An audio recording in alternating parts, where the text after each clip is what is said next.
Hello everyone, welcome to my channel. आज की कहानी है सऊदी की शादी पार्ट 4। अगर आपको कहानी पसंद आए तो वीडियो को लाइक करें, शेयर करें और चैनल को सब्सक्राइब करें। आपने पिछले भाग में देखा, दर्शन ने ईशानी को कमरे से बाहर निकाल दिया। पहली ही रात में ईशानी बैठी रो रही थी। तब एक बच्ची वहां आकर मम्मा मम्मा बुलाती है, जिसे देख ईशानी हैरान हो जाती है। फिर वहां उसकी सास गायत्री आ जाती है। अब आगे ईशा को उसकी गोद में देते हुए बोली, आप एक अच्छी पत्नी नहीं बनती तो हमें फर्क नहीं पड़ता, पर आपको एक अच्छी माँ बनना होगा। बोलकर वह ईशा को उसकी गोद में दे अपने दोनों हाथों को बांध उसे देखने लगती है। उनकी बात सुनकर ईशानी हैरानी से उन्हें देखने लगती है तो गायत्री बोली, यह ईशा है, हमारी पोती और आपके पति की पहली पत्नी की बेटी। हमारी बहू ईशा को जन्म देते ही गुजर गई और आप यहाँ ईशा के लिए आई हैं, तो आपको ईशा की माँ बनना होगा। बोलकर वो वहां से चली जाती है। ईशानी बस अपनी रोती हुई आंखों से उसे देखने लगती है। तभी ईशा ईशानी के आंसू पोंछते हुए उससे बोली, मम्मा क्या हुआ, आप रो क्यों रही हो? बोलकर वह उसके आंसू पोंछ देती है। उसे देखकर बोली, चलो मम्मा, मेरे कमरे में चलते हैं। बोलकर उसकी गोद से उतरकर नीचे खड़ी हो जाती है और उसका हाथ पकड़कर उसे अपने साथ अपने कमरे में ले आती है। ईशानी को तो समझ ही नहीं आ रहा होता कि यह सब उसके साथ क्या हो रहा है। एक ही पल में उसकी पूरी दुनिया ही बदल गई। यह सोचकर वह खुद पर हंसने लगती है और अपने मन में बोली, भगवान जी, मैं तो खुद ही अभी 16 साल की हूँ और मेरे दामन में एक 5 साल की बच्ची लाकर डाल दी आपने। यह सोचकर वह अपनी किस्मत पर हंसने लगती है। उसे यूं सोच में गुम देखकर ईशा बोली, क्या हुआ मम्मा, आप यही सोच रही हो कि मैं कौन हूँ? आपकी शादी डैडी से क्यों हुई तो मैं आपको बताती हूँ। बोलते हुए वह उसे बताने लगती है, कल जब मैं दादी के साथ बाहर घूमने गई थी तब मैंने आपको कुछ छोटे बच्चों के साथ खेलते हुए देखा था और आप मुझे बहुत पसंद आई। इसलिए मैंने दादी से कहा कि मुझे यही मम्मा चाहिए। और देखो, आप मुझे मिल गई मम्मा।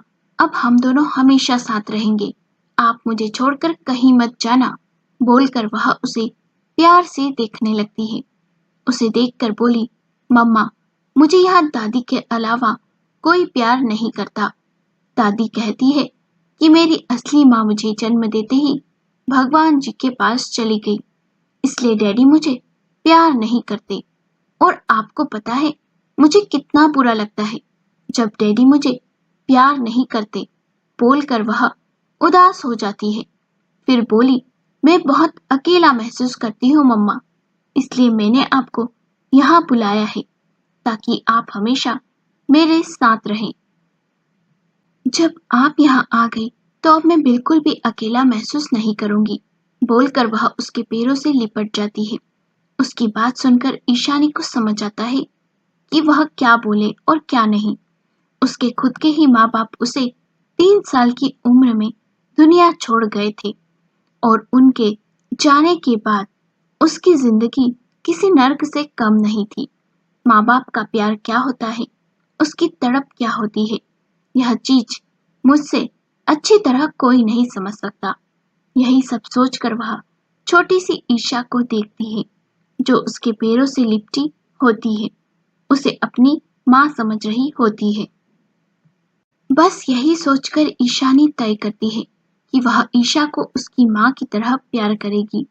ईशानी बहुत अच्छे से ईशा के दिल का हाल समझ रही होती है, इसलिए वह ईशा को अपने पैरों से अलग कर अपने घुटनों के बल बैठकर उसका चेहरा अपने दोनों हाथों में भरकर बोली, माँ बाप का प्यार क्या होता है मुझे नहीं पता बेटा, क्योंकि मुझे भी मेरे माँ बाबा बचपन में ही छोड़ गए और किसी ने मुझे प्यार नहीं दिया। बचपन से लेकर अभी तक मैं भी उस प्यार के लिए तड़पी हूँ। मैं भी अब इस दुनिया में एकदम अकेली हो गई हूँ। जो मुझे प्यार करता था उसे मजबूरी में छोड़ना पड़ा और जिससे मैंने प्यार की उम्मीद की उसने एक ही पल में मुझे मेरी औकात दिखा दी। अब तो मेरे पास जीने की कोई वजह नहीं है। मुझे नहीं पता कि एक माँ अपने बच्चे से कैसे प्यार करती है, पर मैं पूरी कोशिश करूंगी बेटा, ताकि मैं आपकी माँ बन सकूं। बोलकर रोते हुए उसे अपने गले से लगा लेती है। ईशा ईशानी से बोली, मम्मा, आपको भी कोई प्यार नहीं करता और मुझे भी कोई प्यार नहीं करता, पर अब जब हम दोनों साथ हैं तो अब आप रोना मत। मैं हूं ना आपके साथ, आपको प्यार करने के लिए, और आप हो ना मुझे प्यार करने के लिए। हम दोनों ही एक दूसरे से ढेर सारा प्यार करेंगे ताकि हमें कभी किसी की जरूरत ही ना पड़े। बोलकर वह उसके गालों पर किस कर देती है। और छोटी सी ईशा की बात सुन ईशानी खुद को संभाल नहीं पाती और वह कस के ईशा को अपने गले से लगा रोने लगती है। अगली सुबह ईशा और ईशानी दोनों ही एक दूसरे को अपनी बाहों में भरकर आराम से सो रही होती है। तभी वहां गायत्री दरवाजा खोलकर अंदर आती है और उन दोनों को वैसा सोते देख वह थोड़ी हैरान होती है, पर थोड़ी ही देर में वह हैरानी एक प्यारी सी मुस्कान में बदल जाती है। वह उन दोनों को वैसे सोते देख काफी ज्यादा खुश हो जाती है और आवाज लगाकर ईशानी को उठाते हुए बोली, लड़की उठो, सुबह हो चुकी है, उठो, बोलकर उसे उठाने लगती है। गायत्री की आवाज सुनकर ईशानी डर जाती है और उसी डर के कारण वह आधी नींद से उठकर बिस्तर में ही बैठ जाती है और अपनी आंखों को खोलकर अपने सामने खड़ी गायत्री को देख अपना सर झुका लेती है। ईशा भी जाग जाती है। वह अपनी आंखें मसलते हुए उठकर बैठ जाती है और अपनी दादी को देख प्यार से गुड मॉर्निंग बोलती है। फिर ईशानी की गोद में बैठकर भी उसे भी गुड मॉर्निंग मम्मा बोलकर गालों पर किस कर देती है। उसकी इस क्यूट सी हरकत पर न चाहते हुए भी ईशानी के चेहरे पर एक प्यारी सी मुस्कान आ जाती है। तभी गायत्री उन दोनों को देखकर बोली, आप दोनों जल्दी से रेडी होकर नीचे आ जाइए। फिर ईशानी को देखकर बोली, आज हमारी कुछ दोस्त यहाँ आ रही है आपको देखने, तो अच्छे से तैयार होना और ये कपड़े इन्हीं को पहनना। बोलकर उसे अपने साथ लाए कपड़े दिखाते हुए बोली। उन्हें देखकर ईशानी बस हाँ में अपना सर हिला देती है। ईशानी की हाँ सुनकर गायत्री वहां से चली जाती है। उनके वहां से जाने के बाद ईशानी एक गहरी सांस लेकर ईशा को देखती है, जो उसे ही अपनी चमकती आंखों से देख रही होती है।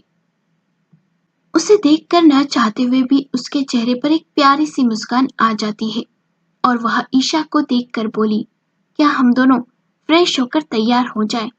इस पर ईशा भी प्यार से उसे देखकर बोली, यस मम्मा, चलो हम दोनों साथ में ही रेडी होते हैं। बोलकर अपनी दोनों बाहें उसके गले में लपेट देती है। वे दोनों ही बाथरूम में चले जाते हैं। नीचे हॉल में गायत्री जी सबको कुछ समझा रही होती है और सारे मेट्स को देखकर बोली, किसी भी तरह की कोई लापरवाही नहीं होनी चाहिए। आज हमारी कुछ फ्रेंड्स आ रही है बहू से मिलने, तो सभी का अच्छे से वेलकम होना चाहिए। उनकी बात सुनकर सारे मेट्स अपना सर झुकाकर वहां से चले जाते हैं और अपने अपने कामों में लग जाते हैं। तभी वहां दर्शन आता है, जिसने एक ब्लैक कलर का बिजनेस सूट पहना होता है और उसके हाथ में कुछ फाइलें होती है। वह अपने फोन पर बात करते हुए जा रहा होता है। तभी गायत्री उसे देखकर बोली, दर्शन, हमें आपसे बात करनी है, आप कहाँ जा रहे हो? अपनी मॉम की बात सुनकर दर्शन अपनी जगह पर ही रुक जाता है और अपने फोन के दूसरी तरफ वाले इंसान से बोला, मैं थोड़ी देर में बात करता हूँ। इतना बोलकर फोन काट देता है। अपनी मॉम को देखकर बोला, जी मॉम, जिसे सुनकर गायत्री उसे सोफे पर बैठने का इशारा करती है और खुद भी सोफे पर ही बैठ जाती है। जब दोनों ही बैठ जाते हैं तब गायत्री बोली, दर्शन बेटा, यह आपने क्या किया? बोलकर उसे देखने लगती है। अपनी मॉम की बात सुनकर वह बोला, क्या किया मॉम? आप क्या बोल रही हैं? मैं समझा नहीं। इस पर गायत्री बोली, हमने कल रात आपकी पत्नी को आपके कमरे में भेजा था, पर आपने क्या किया उनके साथ? उन्हें अपने कमरे से ही बाहर निकाल फेंका। आखिर ऐसा क्यों बेटा? अपनी मॉम की बात सुनकर दर्शन उन्हें देखकर बोला, मॉम, आपको अच्छे से पता है मैंने यह शादी बस इसलिए की ताकि ईशा को एक माँ मिल सके, बस इसलिए। और मुझे उस लड़की से कोई मतलब नहीं है, ना ही मैं उसे अपनी पत्नी मानता हूँ और ना ही कभी मानूंगा। ये बात आपको भी अच्छे से पता है, और वैसे भी वो लड़की यहाँ मेरी पत्नी बनकर इसलिए आई है क्योंकि ईशा को वह पसंद थी और ईशा ने ही आपसे जिद की थी, इसलिए मैंने उससे शादी की, वरना मैं कभी भी शादी नहीं करता। बोलकर वह शांत हो जाता है। अपने बेटे की बात सुनकर गायत्री बोली, बेटा, आपकी पहली पत्नी को गुजरे सालों हो चुके हैं और अब जो भी है बस यही लड़की है, और यह लड़की सच में काफी अच्छी है बेटा। हमने इसकी पूरी छानबीन करवाई है, जिससे हमें इसके बारे में सब पता चला है। बचपन से यह लड़की प्यार के लिए तरसी है बेटा, और अगर आप ही उसके साथ ऐसा करेंगे तो उसके दिल पर क्या बीतेगी। अपनी माँ की बात सुनकर दर्शन थोड़ा नाराज होते हुए बोला, मॉम, मुझे उस लड़की से कोई मतलब नहीं है। उसे यहाँ सब कुछ मिलेगा, मिसेस गोयल होने का मान सम्मान, दौलत, शोहरत, सब कुछ। उसे जैसे अपनी जिंदगी जीनी है वह जी सकती है, पर उससे बोल दीजिए वह मुझसे कोई उम्मीद ना रखे और मुझसे, मेरे कमरे से, मेरे सामान से दूर रहे बस। और वैसे भी मॉम, वह आपके लिए बहू होगी, पर मेरे लिए किसी नौकर से कम नहीं है जिसे आप खरीद कर लाई हो मेरे लिए। इतना बोलकर बिना कुछ सुने वहां से वो चला जाता है। अपने बेटे की बात सुनकर गायत्री थोड़ी निराश हो जाती है। वहीं ईशानी, जो सीढ़ियों से उतरकर ईशा के साथ आ रही थी, उसने भी दर्शन की सारी बातें सुन ली थी। उसकी बातों को सुनकर उसकी आंखों में आंसू आ जाते हैं, जिन्हें वह जल्दी से साफ कर नीचे आ जाती है, और वह सीधे सोफे पर बैठी गायत्री के झुक कर पैर छू लेती है, जिसे ऐसा करते देख गायत्री मुस्कुराकर उसे उठाकर अपने बगल में ही बैठा लेती है। वो उससे कुछ बोलने ही वाली होती है, उतने में ही दरवाजे से उनकी कुछ सहेलियां आ जाती है, जो उनकी ही उम्र की होती है। सभी ने महंगी साड़ी पहनी होती है।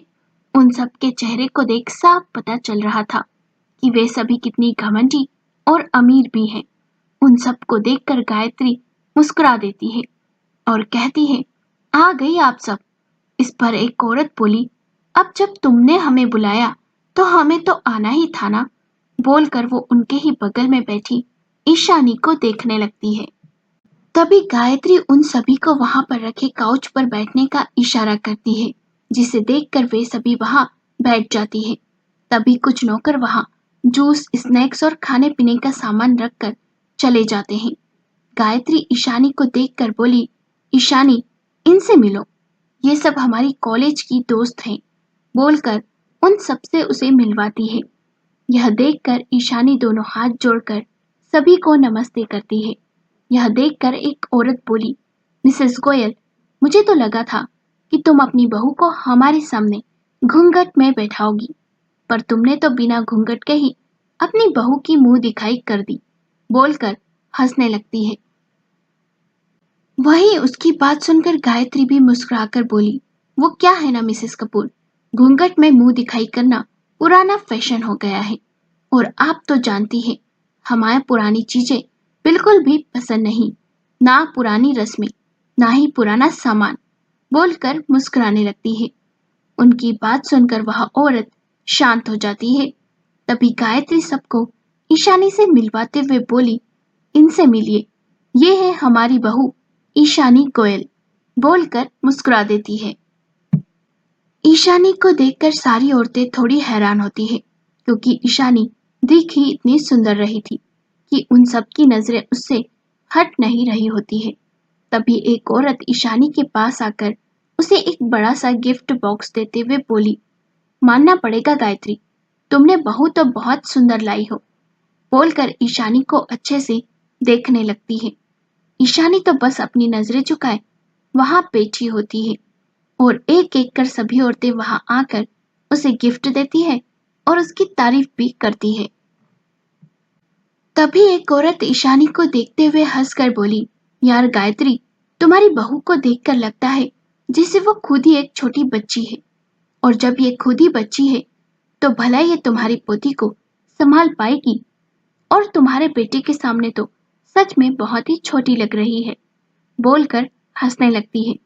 पर उस औरत की बात सुनकर गायत्री को गुस्सा आ जाता है और वो अपने गुस्से पर किसी तरह काबू पाकर उन सबको देखकर बोली, वैसे मेरी बहू है ही इतनी जवान और सुंदर कि वह छोटी बच्ची ही लगेगी। नहीं तो कुछ लोग अपने बेटे के लिए उससे भी बड़ी उम्र की बहू ले आते हैं। बोलकर मुस्कुराने लगती है। उनकी बात सुनकर सभी औरतों का मुंह बन जाता है। थोड़ी देर वैसे ही बैठने के बाद वे सभी औरतें अपने घर लौट जाती है। उनके जाते ही ईशा ईशानी को देखकर बोली, मम्मा चलो ना, हम नाश्ता करते हैं, मुझे भूख लग रही है। ईशा की बात सुनकर ईशानी कुछ कहती उससे पहले ही गायत्री गुस्से से ईशानी के पास आती है और उसे घूरकर देखने लगती है, जिससे ईशानी उनके ऐसे देखने से डर जाती है। वो कुछ बोल पाती या समझ पाती उससे पहले ही गायत्री उसे उसके हाथों से पकड़कर अपने साथ खींचते हुए सीढ़ियों से होते हुए अपने कमरे में लेकर जाने लगती है। उनके ऐसा करने से ईशानी को भी कुछ समझ नहीं आता कि अचानक उन्हें क्या हो गया और वो क्या कर रही है। साथ ही गायत्री ने उसकी कलाई इतनी मजबूती से पकड़ी थी कि उसकी कलाई में तेज दर्द होने लगता है और दर्द के कारण उसकी आंखों से आंसू बहने लगते हैं, पर फिर भी वह कुछ बोल नहीं पाती और चुपचाप उनके पीछे जाने लगती है। कमरे में लाने के बाद गायत्री ईशानी को ले जाकर अपने बेड पर गिरा देती है और उसे गुस्से से घुरते हुए देखकर बोली, हमने आपसे तैयार होने को कहा था और आप ये कैसे तैयार हुई हो? इस तरह तो आप सच में एक बच्ची लग रही हो। बोलते हुए उसे देखने लगती है। उसे देखकर बोली, हमें पता है आपकी उम्र कम है, पर अब से कोई भी आपको देखकर आपकी उम्र का अंदाजा नहीं लगा पाएगा। हम आपको पूरी तरह से बदल कर रख देंगे। हम आपका सारा लुक चेंज कर देंगे। बोलकर उसे देखकर कुछ सोचने लगती है। ईशानी बस अपनी आंखों में आंसू लिए नजरें झुकाए रो रही होती है। तभी वहां पर ईशा भी आ जाती है, जो अपनी दादी को इस तरह से अपनी मम्मा को खींचकर लाते देख नाराज हो गई थी। जब वो ईशानी को ऐसे रोते देखती है तो वह उसके पास जाकर बोली, क्या हुआ मम्मा, आप रो क्यों रही हो? क्या दादी ने आपको डांटा? बोलकर अपनी दादी को देख बोली, दादी आप मेरी मम्मा को क्यों डांट रही हो? मत डांटो ना मम्मा को। अपनी पोती की बात सुनकर गायत्री ईशानी को गुस्से से घूर कर देखती हुई बोली, आज इस लड़की के कारण हमारी दोस्त हम पर हंसने वाली थी, उसकी सजा तो इस लड़की को मिलेगी ही। बोलकर ईशानी के पास आ जाती है और सजा का नाम सुनकर ईशानी डर जाती है और डर से कांपने लगती है और अपने कांपते हुए शरीर से ही अपने दोनों हाथों को जोड़कर बोली, मुझे माफ कर दीजिए आंटी, मुझसे गलती हो गई। बोलकर रोने लगती है। ईशानी के मुंह से आंटी सुनकर गायत्री उसे गुस्से से घूर कर देखते हुए बोली, आपको क्या लगता है हम कौन हैं जो आप हमें आंटी बोल रही हो?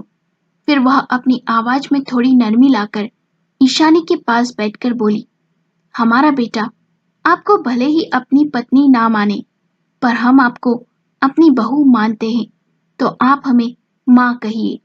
हम आपकी सास है ना कि आंटी, समझी आप?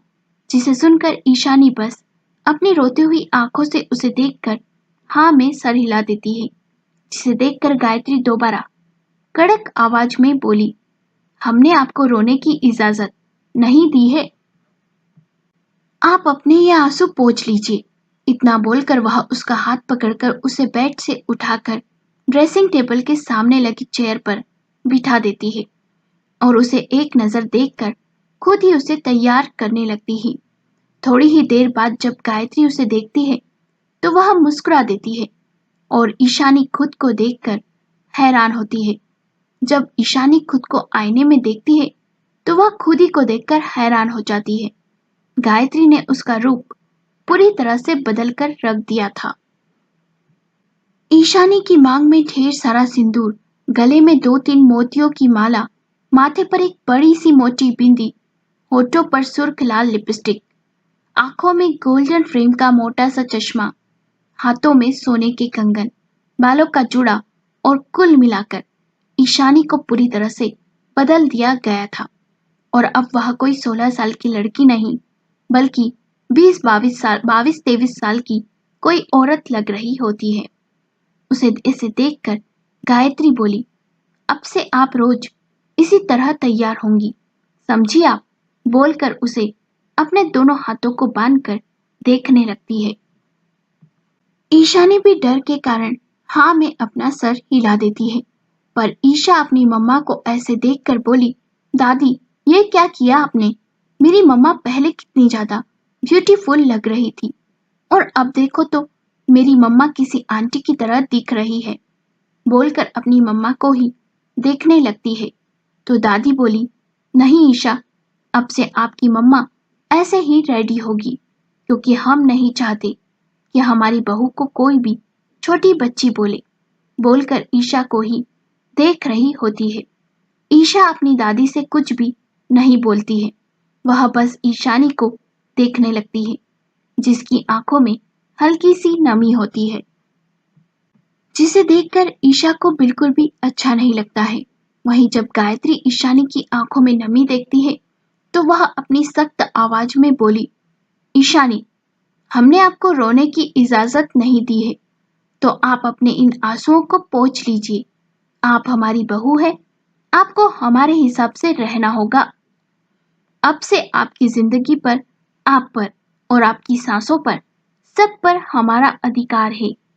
आप जो भी करेंगी हमसे पूछकर ही करेंगी। आपको किसी भी चीज की कोई छूट नहीं है।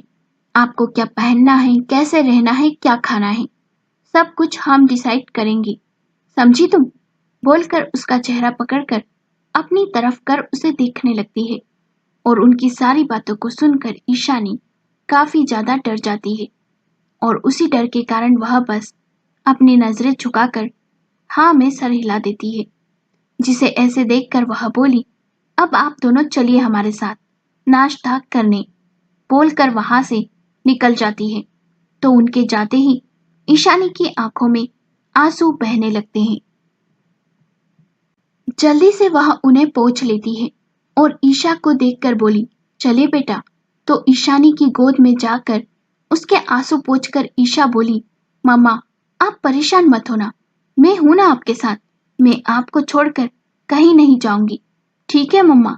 बोलकर वह उसके गालों पर किस कर देती है।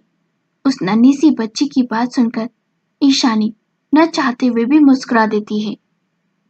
वे दोनों नीचे चले जाते हैं और डाइनिंग टेबल पर जाकर बैठ जाते हैं। जैसे ही मैड ईशानी की प्लेट में खाना सर्व करने वाला होता है, गायत्री उसे रोक कर कहती है, रुकिए, आप इन्हें यह खाना नहीं दे सकते। गायत्री के ऐसा कहने पर मैड भी अपनी जगह पर जम जाता है और उसके हाथ वहीं रुक जाते हैं। साथ ही ईशानी तो और भी ज्यादा डर जाती है। उसे लगता है कि अब उसे यहाँ खाना भी नहीं मिलेगा। यही सोचकर वह उदास हो जाती है।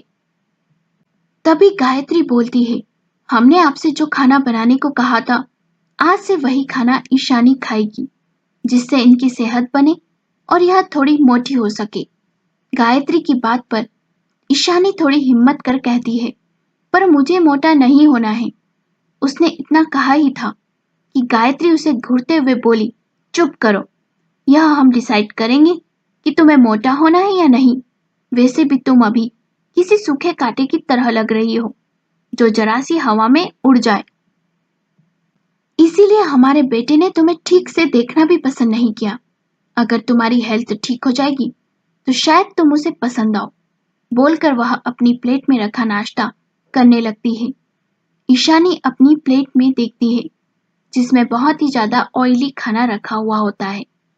न चाहते हुए भी उसे वह खाना खाना पड़ता है और ईशा बेचारी कुछ भी बोल नहीं पाती।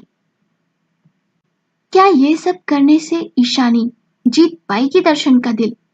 क्या ईशानी की सास उसे और ऐसे ही सताती रहेगी? आगे क्या होगा ईशानी के साथ, देखिए अगले भाग में, जो बहुत ही दिलचस्प होगा। अगर कहानी पसंद आई हो तो वीडियो को लाइक करें, शेयर करें और चैनल को सब्सक्राइब करें और हमें कमेंट करके जरूर बताएं कि आपको कहानी कैसी लगी।